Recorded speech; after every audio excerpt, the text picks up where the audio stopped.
Touch your heart.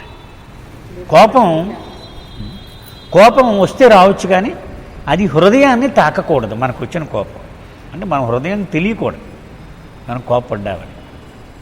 ఈ సందర్భంలో బాబా మంచి అనాలిసిస్ ఇచ్చారు లార్డ్ మెహర్లో ఒకసారి.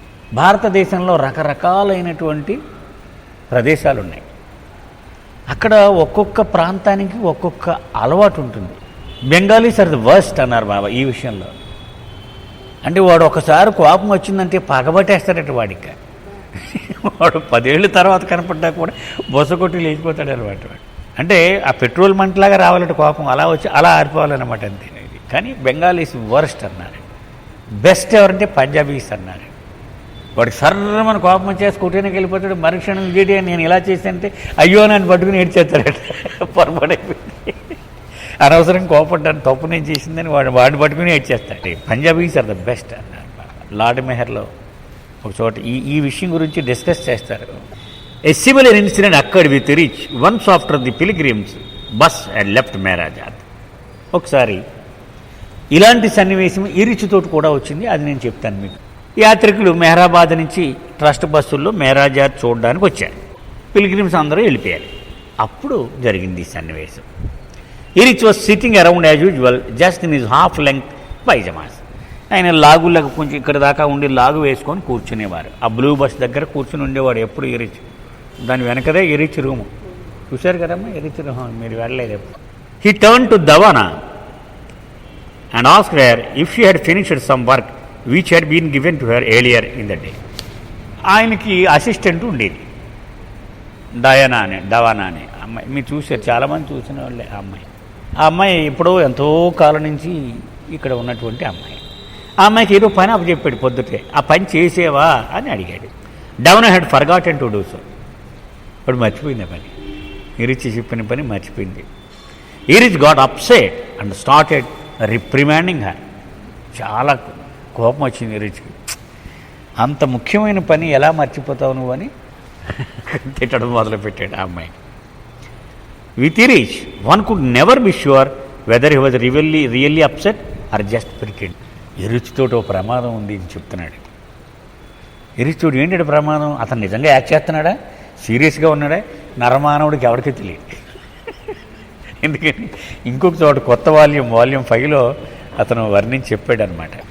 బాబా ముఖంలో ఆ కవళికలు ఎంత వేగంగా మారిపోతాయంటే భూమి మీద ఇంక ఏ మనిషికి అంత తొందరగా మారబట ముఖ కవళికలు. ఒక నిమిషంలో ఆశ్చర్యం, ఒక నిమిషంలో ఆనందం, ఒక నిమిషంలో కోపం, ఒక నిమిషంలో సహనం, ఒక నిమిషంలో అసహనం, చక్క మారిపోతూ ఉంటాయట. ఇతను ట్రాన్స్లేట్ చేసేవాడు కాబట్టి ఆ భావాలను ఇతని మొహంలో కూడా చూపెడుతూ అవి మాటలో చెప్తూ ఉండేవాడు ఇరిచ్. కాబట్టి ఎక్స్పర్ట్ అయిపోయాడు ఇరిచ్. చాలా ప్రమాదం ఇరిచ్ దగ్గర.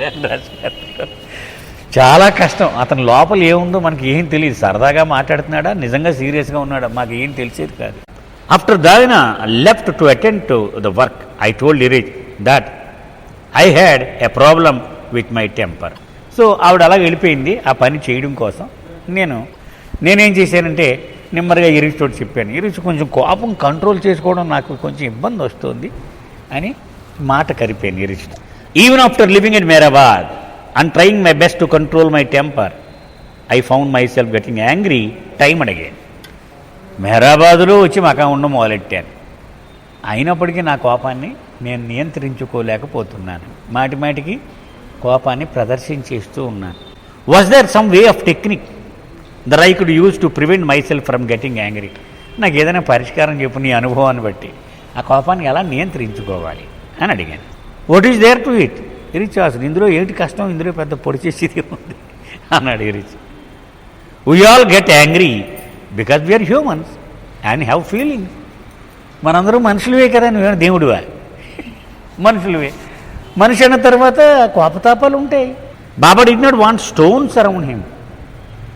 బాబా ఎప్పుడు చెప్తూ ఉండేవారు, నా చుట్టూ బండరాళ్ళు ఉండాలని నా ఉద్దేశం కాదు, రాని కోపం పర్వాలేదు.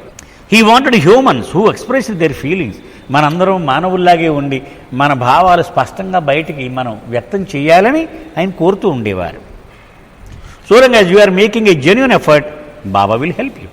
నీ ప్రయత్నం నిజాయితీతో నువ్వు చేస్తే దాన్ని నియంత్రించుకోవడానికి బాబా తప్పకుండా ఒక చేయూతనిస్తాడు. If you lose control and get upset, it's okay, don't dwell అని అంటే. నీకు ఎప్పుడన్నా మర్చిపోయి కోపం వచ్చేసింది అనుకో, ఏం పర్లేదు, వదిలేదాన్ని అక్కడతో. అంతేగాని దాని మీద కూర్చొని 2 రోజులు ఇలా పెట్టుకొని అయ్యో కోపం వచ్చింది, అయ్యో కోపం వచ్చింది, ఇది ఇంకా దరిద్రం. వద్దు అన్నాడు. దాని మీదే ఆలోచిస్తూ అలా ఉండకు. Yes, there is one thing that Baba would make us do when we get angry with one another. ఇది చెప్తున్నాడు, ఒకడి మీద మనం కోపాన్ని వ్యక్తం చేసినప్పుడు మనలో మనకు తెలియకుండానే బాబా ఒక పని చేస్తూ ఉంటాడు.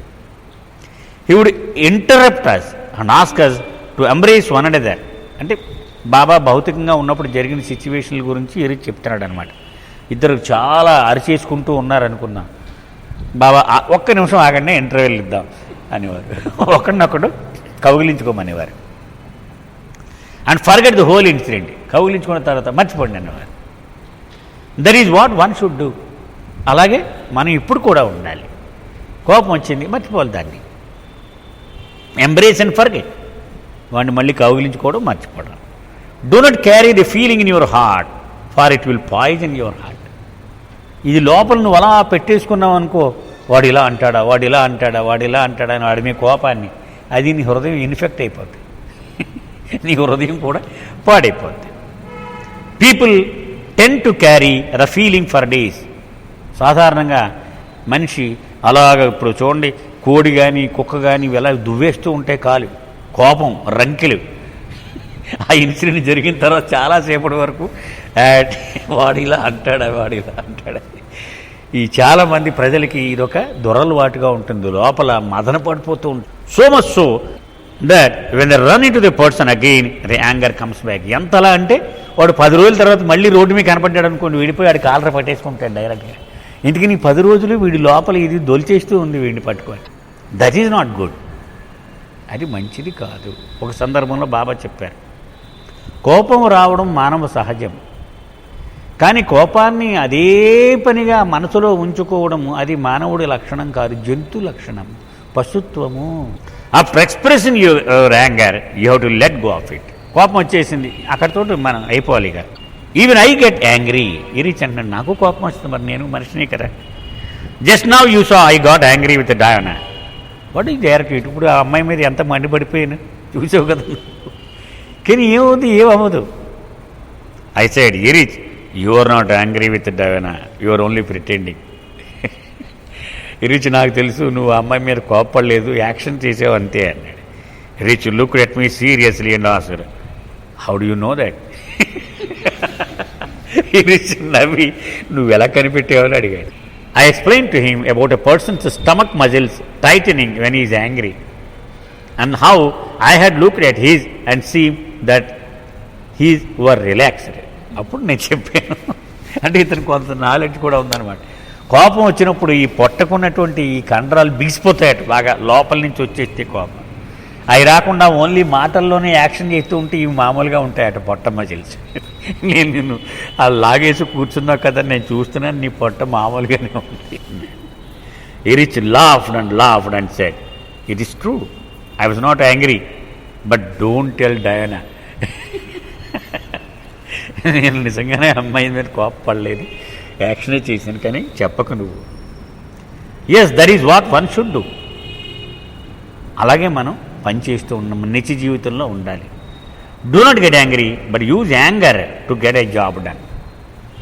నువ్వు కోపం అయిపోయి మనిషి అంతా నువ్వు మొత్తం మలినం అయిపోకర్లే, కల్మషం అయిపోకర్లే, కానీ పని అవ్వాలంటే కొంత తప్పదు, ఆ కోపాన్ని వాడుకో.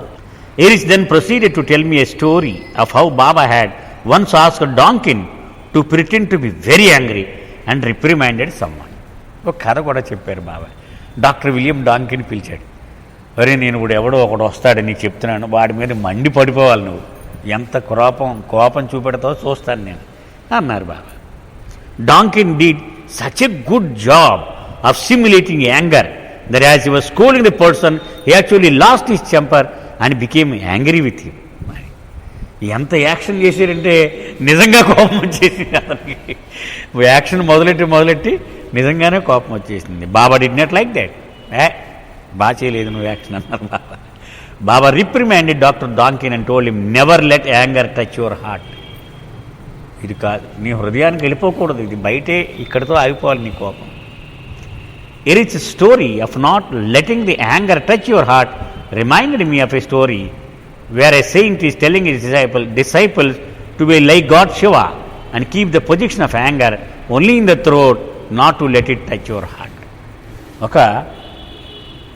నాకు కథ జ్ఞాపకం వచ్చింది. ఇరిచి ఇలా చెప్పిన తర్వాత ఒక యోగి ఆయన శిష్యులకు చెప్పాట, శివుడు విషాన్ని కంఠంలో పెట్టుకుంటాడు, అలాగే కోపాన్ని నువ్వు కంఠం వరకే పెట్టుకోవాలి, ఇక్కడే పెట్టుకోవాలి, బయటికి తిట్టేసి లోపల హృదయంలోకి దిగనివ్వకూడదు దాన్ని అని చెప్పు. Let only lord Rama dwell in your heart all the time, for if you do this then the vish or poison will remain in your throat and Rama in your heart and you will enjoy being in vishram, which means relaxation. అతని శిష్యులకు చెప్పాట, అతను ఇక్కడ రాముడిని ఉండని, ఇక్కడ విషయం ఉండని, ఈ విషయము కిందికి దిగకుండా హృదయానికి జారకపోతే నీకు రెండు ఉంటాయి హాయిగా కలిసిపోకుండా. విశ్రామ్ విశ్రామ్ అంటే మనకి పూర్తి ఉపశమనం హాయిగా ఉంటుంది. కోపం ఇక్కడే ఉండాలి, హృదయంలో రాముడు ఉండాలి అని చెప్పాడు.